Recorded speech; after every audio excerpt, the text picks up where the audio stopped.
Назвіть себе, будь ласка. Мене звати Олександр Рябцев, підприємець з Києва.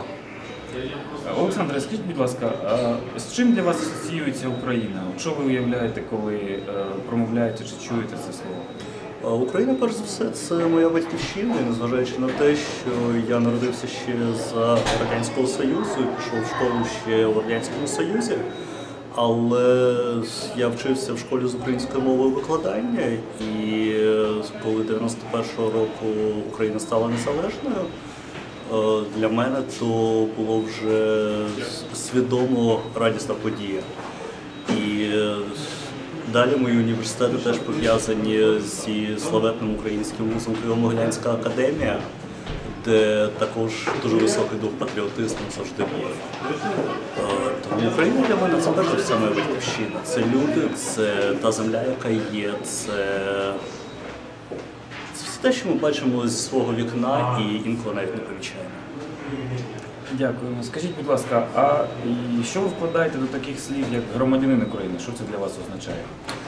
Завжди, коли я чую слово «громадянин», я згадую славетні слова, але, на жаль, не наших президентів, про те, що не варто питати, що держава може зробити для тебе, а варто думати про те, що ти можеш зробити для держави. І саме тому бути громадянином України – це мати можливість зробити щось для України.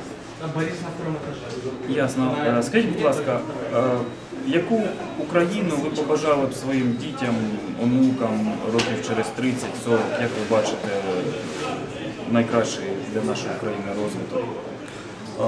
Мені дуже хотілося б, щоб Україна зрештою використала свої унікальні географічні можливості, які дають їй можливість стати центром Євразії.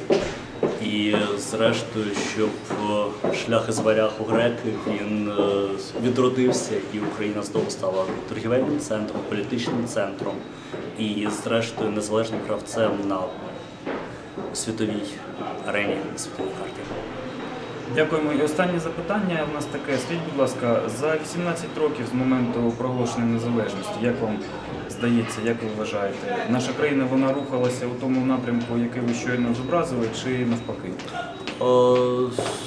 Я б сказав, що, на жаль, навпаки, тому що, маючи той потенціал, який Україна мала на початку 90-х, на сьогоднішній день вона його фактично втратила. І зараз дуже багато речей треба починати відбудовувати з нуля через людську жадібність, через відсутність довгих рішень на різних рівнях, через дріб'язкові за великим рахунком проблеми, з якими стикаються люди, але люди швидше думають про себе, а не про те, що залишиться після них. І тому 18 років, на жаль, це, хоча і повноліття, але для нашої держави це лише перші кроки. Дуже дякуємо за вашу думку.